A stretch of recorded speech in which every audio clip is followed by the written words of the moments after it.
राजेश, जो सूरत में एक सफल करोड़पति था, अपनी कंपनियों का संचालन करते हुए परिवार के साथ शांति से जीवन जी रहा था। एक सुबह गार्डन में अखबार पढ़ते हुए और चाय का आनंद लेते हुए उसके बेटे के एक दोस्त का आगमन हुआ। बेटे और उसके दोस्त की मुस्कान देखकर राजेश को अपने बचपन के खास दोस्त मोहनलाल की याद आ गई। उसी पल उसने फैसला किया कि उसे अपने पुराने दोस्त से मिलने जाना चाहिए। घर के अंदर जाते ही वह अपनी पत्नी से तैयारी करवाने लगा और बताया कि मोहनलाल से मिलने का समय आ गया है। पत्नी ने उत्सुकता से पूछा, कौन से दोस्त से? राजेश ने हंसते हुए कहा, मोहनलाल से, जिसने मेरे जीवन के शुरुआती दिनों में मेरी मदद की थी। बेटे ने भी जिज्ञासा में पूछा कि पिताजी कहाँ जा रहे हैं, जिस पर राजेश ने बताया कि अब मिलने की बात बहुत जरूरी है। परिवार की तैयारियों के साथ सफर शुरू हुआ और वे सभी बिहार पहुंचे।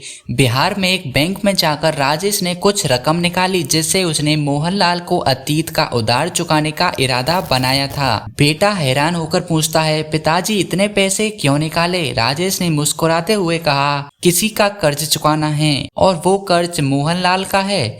बेटा समझ नहीं पाया क्योंकि राजेश तो अपने आप में संपन्न था। तभी राजेश ने बैठकर अपने अतीत की कहानी सुनानी शुरू की। 1990 के दशक की बात थी, जब राजेश बिहार में रहता था और शादी की तैयारियां चल रही थीं। उस समय मोहनलाल, जिसकी पहली शादी हो चुकी थी और 2 बच्चे थे, उसने राजेश को अपने छोटे भाई की तरह अपनाया था। पढ़ाई पूरी कर नौकरी की तलाश में जुटा राजेश को जीवन में आगे बढ़ने का मौका तभी मिला जब उसने मोहनलाल से मदद मांगी। मोहनलाल ने अपनी पत्नी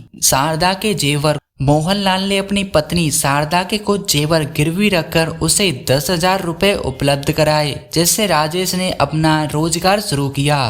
धीरे धीरे कड़ी मेहनत से राजेश ने सफल व्यापार किया और करोड़पति बन गया, परंतु इस मदद को वह कभी नहीं भूला। अब जब वह अपने बेटे के साथ मोहनलाल के पास पहुंचा तो गांव की हालत देखकर राजेश का दिल भर आया। मोहनलाल का घर जमीन पार्टी से जर्जरा हो चुका था, पर मोहनलाल के चेहरे पर हमेशा प्यारी और गर्मजोशी थी। जब राजेश ने मोहनलाल को पुराने दिनों की याद दिलाई और बताया कि आज उसके पास उतने पैसे हैं कि वह उस समय का छोटा सा 10,000 रुपए अब बड़ा बन चुका है, तो मोहनलाल की आंखों में आंसू आ गए। वे दोनों बचपन की दोस्ती, कठिनाइयों और मेहनत की कहानियां साझा करने लगे। राजेश ने मोहनलाल के बेटे से भी बातचीत की, जिसने बताया कि उसने परिवार की हालत सुधारने के लिए गवर्नमेंट जॉब की तैयारी शुरू कर दी थी। राजेश ने उसे प्रेरित करते हुए कहा कि मेहनत का फल हमेशा मीठा होता है। धीरे धीरे माहौल शांत हुआ और परिवार के बीच स्नेह के पुल मजबूत हो गए।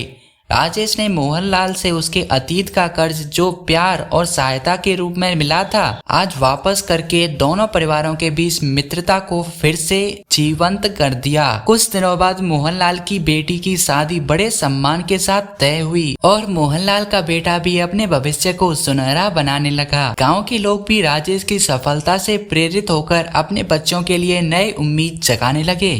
राजेश ने बिना किसी दिखावे के अपने जीवन में मिले प्यार, सहयोग और मेहनत की कहानी को साझा किया, ताकि हर कोई समझ सके कि असली समृद्धि दिल से आती है। अंततः यह कहानी हमें यह सिखाती है कि दोस्तों, सहायता और मेहनत का फल हमेशा मीठा होता है, चाहे समय कितना भी बदल जाए। तो अगर आपको आज की यह कहानी पसंद आई हो तो प्लीज हमारे इस चैनल को सब्सक्राइब जरूर कीजिए। और हाँ, अगर आपको आज की यह कहानी पसंद आई हो तो प्लीज इस वीडियो को एक लाइक जरूर कीजिए। और हाँ, ऐसी मजेदार कहानी देखने के लिए हमारे चैनल को सब्सक्राइब कीजिए।